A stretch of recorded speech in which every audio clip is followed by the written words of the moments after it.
let's take this yellow squash and our chef's knife, one of the 4 basic knives that you need in your kitchen. And in web cooking classes, there's 2 or 3 weeks of knife skills, very important. How to hold a knife correctly. So many people hold a knife like a club, but the problem is that the knife can spin in your hand if you hold it as a club. The correct way to hold a knife is between thumb and forefinger, where the handle meets the blade, and your other 3 fingers around the handle. What this does is lock the knife in place.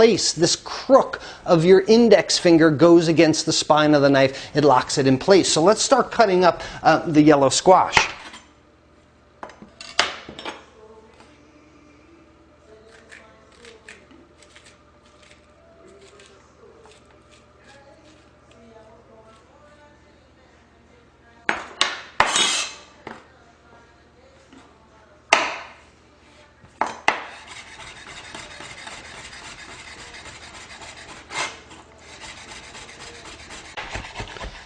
As much as I love using my knife and cutting stuff up, and people tell me after they go through the knife skills that it becomes a little addictive. You start getting good at it. You know how to use the 4 different knives that you should have in your house, and then you start chopping everything up. But I've got the mandolin, and this can give it even more consistency. So let's get the mandolin back out and julienne these green and yellow squash.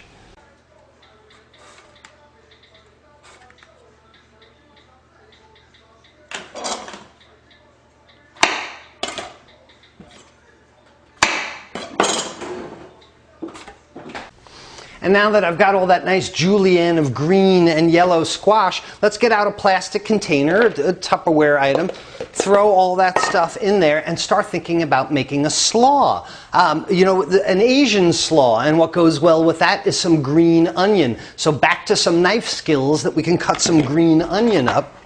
And this is called tip fulcrum method. So I'll get rid of the first few cuts because they're the ends. And then just with a few cuts like that, I've got some green onion that I can go ahead and add to the yellow and green squash. And I start talking about putting a slaw together. To keep the flavor profile, how about some sesame oil? A little bit of sesame oil. This is rice wine vinegar. I've put in a squeeze bottle because I use it so often. Rice wine vinegar, slightly less acidic. How about some sesame seeds? Some black sesame seeds will add not only a visual appeal, but help the flavor profile as well. And lastly, to give it a little kick and stay with the Asian flair, how about some wasabi? Wasabi powder. I go ahead and add to that. Give it a good wasabi kick. Put a lid on. Shake it up. We could put some julienne of carrot in here. We could put some onions. We could put daikon radish would go well with it. Again, this is just a method that I know in salads that the vinegar is going to start breaking down some of the texture of the item as that absorbs flavor. A little bit of salt added as well. Salt is an osmotic. Salt draws moisture out of things, like in salt-cured fish and gravlax and stuff. We do that in web cooking classes as well. We do just about everything. All right, we got that. Maybe you wanted to go Asian and julienne some yellow and green squash and make a slaw, or create dumplings by poaching some of that julienne and filling it in a wonton shell.